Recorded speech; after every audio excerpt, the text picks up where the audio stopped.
And right now, the most alarming and visible evidence of that threat is that the Armenian government itself is persecuting the Armenian Apostolic Church, the 1,700-year-old national church of the Armenian people.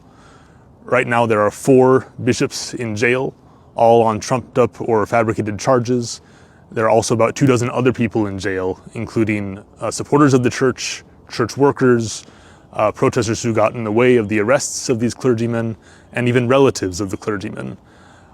We've just come from a meeting with His Holiness Karakin II, the Catholicos of all Armenians. We were very impressed by his steadfastness, by his charity, and by his courage in the face of this threat to his church. But the news is not good. Just in the last few days, the government's campaign against the church has accelerated. 2 days ago, the government abolished the role of the Armenian Apostolic Church in the military chaplaincy. And then just on Saturday, the government laid charges against 6 different bishops of the church, banning them from leaving the country. This is just 2 weeks before the church had planned to have a church-wide Episcopal assembly in Austria.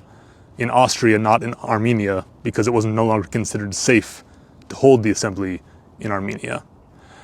So the Prime Minister of Armenia seems intent on removing the Catholicos from his office in violation of the Armenian constitution, in violation of all international religious freedom norms.